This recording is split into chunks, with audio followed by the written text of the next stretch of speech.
Hey everyone, Vinayak here. Last time I had built this system and for VR gaming and it was placed in the hall and that place does not have much ventilation, so it was getting hot quite fast.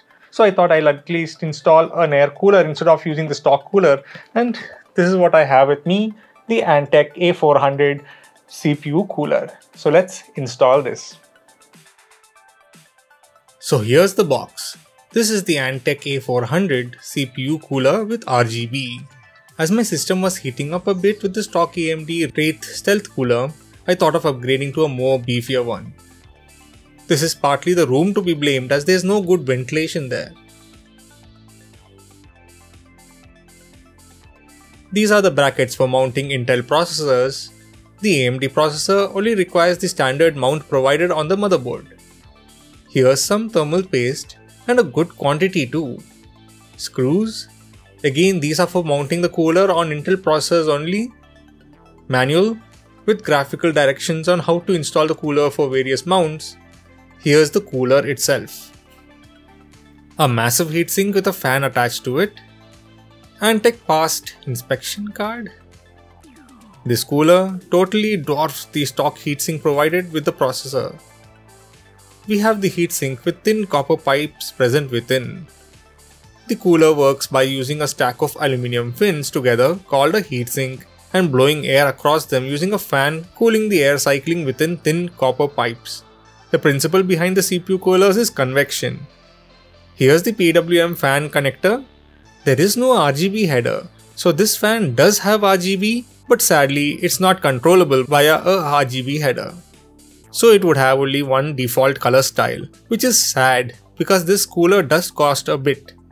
The fan snaps onto the heatsink using these clips. I wish they used screws. The closer the fan is to the heatsink, the better the heat transfers.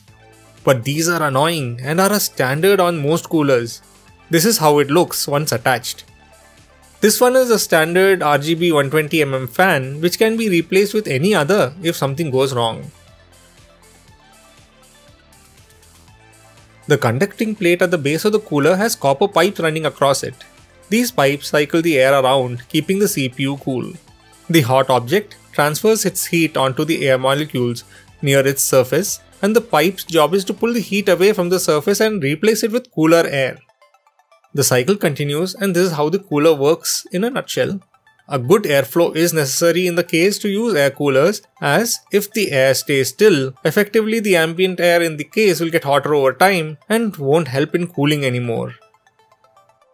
The clips below attach onto the mount. These clips hold on to the standard mount on the motherboard. We don't need these mounts as they are for Intel only. So if you're going the Intel way, make sure to choose the right one for your processor.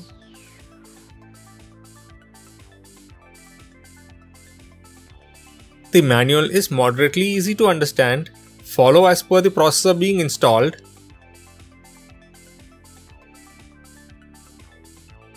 AMD instructions are on the other side.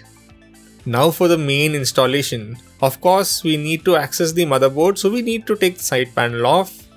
Here's my existing cooler. Let's screw it off. Oh my! I've seen this happen on other YouTubers' videos too. The processor seems to pop off with the cooler. I'm not sure why the retention mechanism doesn't hold it down in place. Is there a trick on how it's supposed to be taken off? Do tell me in the comments how, for next time I take this apart. For now, let's get the processor off the cooler. It has bonded with the cooler quite strongly. I pried it off with a screwdriver. It's a brand new processor, been only 2 days since it's been installed. Here you go. There, squeaky clean. Be mindful of the pins under the processor. They are strong, but too much force and it can still bend. Now installing back the stock mounting brackets. I found it easier to install with the cabinet placed vertically, as I could hold the mounting plate on the back. Done. Now dab the thermal paste onto the processor in the 5-dot method. Now for the cooler. Remove the sticker from below the cooler and place it on the CPU. And use the clips on the side to latch it onto the mount. I feel it's better to remove the motherboard from within the cabinet before installing, as you would have more space to work. I miraculously managed to install it this way.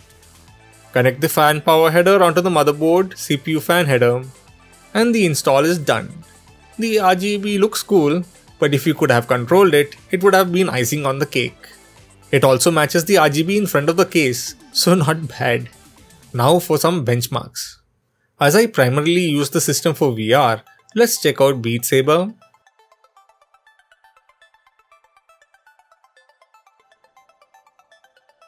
Now in Cell.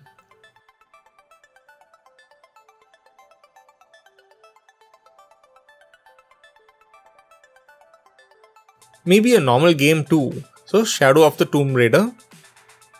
The 1060 is still holding up really well in 1080p gaming. But the most important point is that the CPU temperatures are more controlled. So how did the Antec A400 perform? It did its job well as a CPU cooler, honestly. The temps were lower than with the stock cooler and it never hit 80 degrees, whereas the stock cooler always crossed 80 quite easily. RGB, I would have liked to have more control, but it's fine. This area where I have installed the CPU doesn't have good ventilation, so when the heat is down, it should be able to cool the system even better. But if you're looking for this cooler with RGB in mind, get something else, as this one can't be controlled. Installation is also a tad bit complex. I would have liked to be able to screw the fan down instead of clipping it onto the heatsink. And if you have any questions, do write into us at tech@talkingstuff.net or WhatsApp us at 96525788833. Also make sure to like, subscribe and hit the notification bell to be notified when new videos are added. Thank you for watching and see you all next time.